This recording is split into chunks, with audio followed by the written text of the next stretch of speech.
बिस्मिल्लाहिर्रहमानिर्रहीम अस्सलामु अलैकुम वरहमतुल्लाहि वबरकातुहू। उम्मीद है दोस्तों सब खैर और आफियत से होंगे। आज हमारा CS 304 का लेक्चर नंबर 40 है।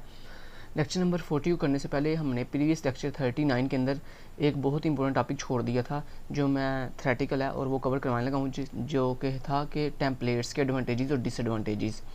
मैंने लेक्चर नंबर 39 के अंदर आपको प्रैक्टिकल तो करवा दिया था, लेकिन ये जो टॉपिक है ये मेरे जहन में नहीं रहा, सो मैंने अभी हाईलाइट किया। मैंने कहा चलें आपको 40 के साथ ये रिपीट करा देता हूँ। तो दोस्तों टेम्पलेट के एडवांटेजेस हमें क्या होते हैं? टेम्पलेट के एडवांटेजेस हमें ये होते हैं कि टेम्पलेट हमें जो है वो दो चीज़ें प्रोवाइड करता है, रीयूजिबिलिटी और राइटेबिलिटी। अब रीयूजिबिलिटी दोस्तों ये होता है कि आप अपने एक ही कोड को बार बार डिफरेंट चीज़ों के लिए जो है वो यूटिलाइज़ कर सकते हो, यूज़ कर सकते हो, यानी आपको एक ही कोड को बार बार रीयूज़ कर सकते हो, ये होती है रीयूजिबिलिटी। उसके बाद आ जाता है जी राइटेबिलिटी। राइटेबिलिटी का दोस्तों मतलब ये है कि अगर आप टेम्पलेट्स यूज़ नहीं करते तो फिर आपको हर डाटा टाइप के लिए अलग से जो है मेथड लिखना पड़ता है, जिससे आपका कोड बहुत लेंथी हो जाएगा और आपको टाइम भी बहुत ज़्यादा लगेगा। सो राइटेबिलिटी का एडवांटेज आपको टेम्पलेट्स करने से ये होता है कि जब आप टेम्पलेट्स यूज़ करते हो तो आपको कोड बहुत स्मार्ट लिखना पड़ता है। जब कोड स्मार्ट लिखना पड़ेगा तो आपको ज़्यादा कोड ना लिखने की वजह से आपका कोड स्मार्ट हो जाएगा, और जब आपको ज़्यादा कोड नहीं लिखना पड़ा तो आपकी राइटेबिलिटी ऑटोमेटिक इंक्रीज़ हो गई है। ओके, सो ये में राइटेबिलिटी प्रोवाइड करता है। नेक्स्ट आ जाते हैं जी डिसएडवांटेजेस इसके। डिसएडवांटेजेस के अंदर पहला जो डिसएडवांटेज है टेम्पलेट को यूज़ करने का वो है जी can consume memory if used without care. यानी अगर एहतियात किए बगैर, यानी आपको अगर टेम्पलेट को अच्छे तरीके से यूज़ करना नहीं आता है, आपको सिर्फ जर्नल आइडिया टेम्पलेट का, तो डिसएडवांटेज का सबसे बड़ा ये है कि जब आप जर्नली टेम्पलेट को यूज़ करते हो ना, तो फिर आप बहुत सी ऐसी मिस्टेक करते हो जो कि आपको नज़र तो नहीं आती है, आपको एरर भी शो नहीं करती है, लेकिन बैक एंड में मेमोरी बहुत ज़्यादा उनकी वजह से कंज्यूम हो रही होती है। तो ये पहला डिसएडवांटेज है। दूसरा, टेम्पलेट्स में effect reliability of a program की। आपकी जो प्रोग्राम की रिलायबिलिटी होती है, यानी उसकी अच्छे से वर्क करने का जो स्टाइल है, वो तरीक़ाकार है, वो जो है उस पर बहुत इफेक्ट पड़ता है टेम्पलेट्स यूज़ करने से। ठीक, कई दफ़ा ऐसे होता है कि हमारा टेम्पलेट्स को यूज़ करने से हमारा जो आंसर है वो हमारी जो विश होती है, हम जो चाह रहे होते हैं उसके अकॉर्डिंग नहीं आता, तो इसलिए टेम्पलेट जो है वो हमारी रिलायबिलिटी ऑफ अ प्रोग्राम पर बहुत इफेक्ट करते हैं कई दफ़ा। कहता है it will produce incorrect result for character static. मतलब जब आप करेक्टर टाइप की अरे यूज़ करते हो तो कहता है उसका मोस्टली जो आंसर है वो टेम्पलेट जो है वो क्या देता है? इनकरेक्ट रिजल्ट देता है, उसका कभी भी करेक्ट रिजल्ट नहीं देता। तो ये तीन इसके डिसएडवांटेजेस है। चलें ये आपने कवर कर लेने हैं लेक्चर नंबर 39 के अंदर। नेक्स्ट चलते हैं हम अपने चैप्टर नंबर 40 के अंदर। उसमें भी बस थ्योरी है, उसके अंदर भी मैंने जैसे कि आपको बताया था ना, लेक्चर नंबर 40 में भी सिर्फ थ्योरी है जनाब, इसमें भी कोई ख़ास प्रैक्टिकल नहीं है जो आपका इंपॉर्टेंट हो। तो यहाँ पे पहली जो थ्योरी का हमारा टॉपिक है वो है जी कर्सर्स क्या होते हैं? तो यहाँ पे दोस्तों cursors is a pointer that is declared outside the container या एग्रीगेट ऑब्जेक्ट्स। यानी कर्सर जो है ये बेसिकली एक पॉइंटर होता है जिसको हम अपने कंटेनर या फिर एग्रीगेट ऑब्जेक्ट के बाहर जाके डिक्लेयर करते हैं। अब वो कहता है एग्रीगेट ऑब्जेक्ट क्या होते हैं? कहता है aggregate object provide methods that help a cursor to traverse the elements. कहता है जो एग्रीगेट ऑब्जेक्ट्स होते हैं ना, ये हमें कुछ ऐसे मेथड्स प्रोवाइड करते हैं जिन मेथड्स की हेल्प से हमारा ये जो कर्सर है, इस कर्सर से हम ट्रैवर्स करते हैं अपने एलिमेंट्स को। ठीक है, अब वो मेथड्स कौन कौन से हैं? फर्स्ट का मेथड है, बियॉन्ड का मेथड है और नेक्स्ट का मेथड है। तो ये तीन मेथड्स हैं ऐसे जो हमें ये कर्सर एग्रीगेट ऑब्जेक्ट जो है प्रोवाइड करता है, जिसकी वजह से हम अपने कर्सर से अपने एलिमेंट्स को ट्रैवर्स करते हैं। ठीक है, ये ट्रैवर्स करने का मतलब होता है विजिट करना। तो ये आपने ये वाला कर्सर क्या होते हैं, एग्रीगेट ऑब्जेक्ट क्या होते हैं, ये डेफिनेशन यहाँ से कर लेनी है थ्योरेटिकल। नेक्स्ट हमारा जो थ्योरेटिकल यहाँ पे इंपॉर्टेंट चीज़ आती है वो आती है जी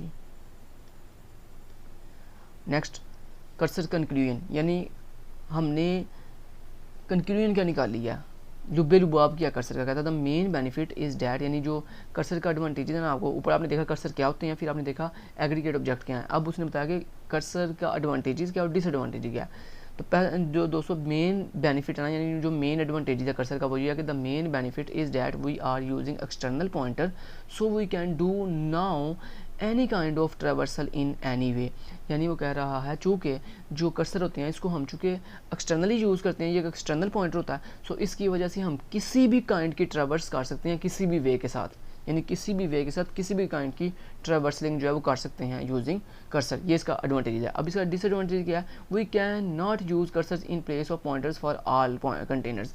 कहता है लेकिन आप कर्सर को कभी भी अगर मतलब इन प्लेस ऑफ पॉइंटर्स, यानी पॉइंटर्स की प्लेस के साथ आप तमाम कंटेनर्स के अंदर कर्सर को यूज़ नहीं कर सकते। अब ये इसका डिसएडवांटेज है कर्सर का। अब इस डिसएडवांटेज का अल्टरनेट क्या है, वो है जी आइट्रेटर्स। ये जो आइट्रेटर्स होते हैं ये बेसिकली अल्टरनेट है कर्सर के डिसएडवांटेज का।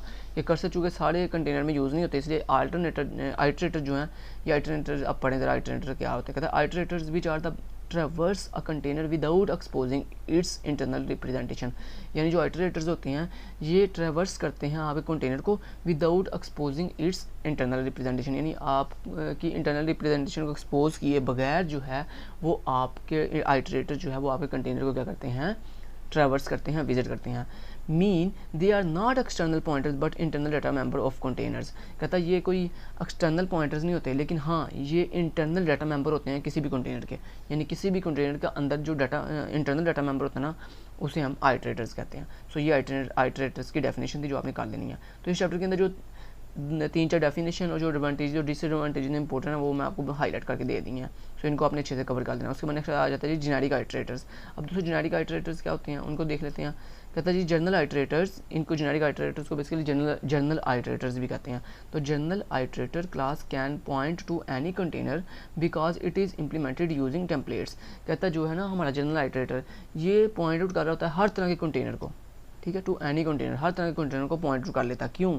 क्योंकि इसको हम इसके अंदर हम यूज़ कर रहे होते हैं implemented using, because it is implemented using templates, क्योंकि हम इसको जो है टेम्पलेट के थ्रू जो है इम्प्लीमेंट करते हैं। नेक्स्ट वो कहता है जी basically it provides us the functionality to create any container object. कहता है ये बेसिकली हमें प्रोवाइड करता है ये फंक्शन, एक ऐसी फंक्शनैलिटी जिसके साथ हम अपने कंटेनर का जो है ऑब्जेक्ट क्रिएट कर सकते हैं using template and operator overloading. कहता है हम बेसिकली टेम्पलेट्स और ऑपरेटर ओवरलोडिंग को यूज़ करते हुए जनरल आइटरेटर्स की वजह से हम अपने किसी भी कंटेनर का जो ऑब्जेक्ट है वो क्रिएट कर सकते हैं। सो ये हो गए आपके जनरल आइटरेटर क्या होते हैं, ये इनकी डेफिनेशन होगी। नेक्स्ट दोस्तों हमारे पास लास्ट जो टॉपिक है इस चैप्टर का जो इंपॉर्टेंट है वो आ जाता है जी आइटरेटर के एडवांटेजेस। सो आइटरेटर के जी एडवांटेजेस, तो ये देखें आइटरेटर के एडवांटेज मैंने हाईलाइट कर दिया, ये देख लें। कहता है with iterators more than one traversal. कहता है एक आइटरेटर के साथ आप जो है एक से ज़्यादा जो है ट्रैवर्सल कर सकते हो। Can be pending on a single container, कहता है जो कि एक सिंगल कंटेनर के अंदर होती है। तो उस सिंगल कंटेनर के अंदर जो आपके एलिमेंट्स होते हैं उनको आप एक से ज़्यादा मरतबा जो है विजिट कर सकते हो, ट्रैवर्स कर सकते हो यूजिंग आइटरेटर्स। ये पहला एडवांटेज है। दूसरा एडवांटेज इसका क्या है, iterator allow to change the traversal strategy without changing the aggregate object. यानी आपके आइटरेटर जो हैं वो एग्रीगेट ऑब्जेक्ट को यूज़ किए बगैर आपके ट्रैवर्सल की स्ट्रेटजी को चेंज करने की सलाहियत रखते हैं। ये दूसरा एडवांटेज हो गया। तीसरा जो एडवांटेज है वो है जी they contribute towards data abstraction by emulating pointers. कहता है हम इसके अंदर जो है एमुलेटिंग पॉइंटर्स को यूज़ करते हुए अपनी जो कंट्रीब्यूट करते हैं अब्स्ट्रक्शन के अंदर, ठीक है। ये इसका तीसरा एडवांटेज हो गया। बस जी आपका लेक्चर नंबर 40 में यही जो इंपॉर्टेंट चीज़ें थी मैंने आपको बता दी हैं। फिर मिलते हैं नेक्स्ट लेक्चर 41 के अंदर। Thank you so much. Till then guys take care, अल्लाह हाफिज़।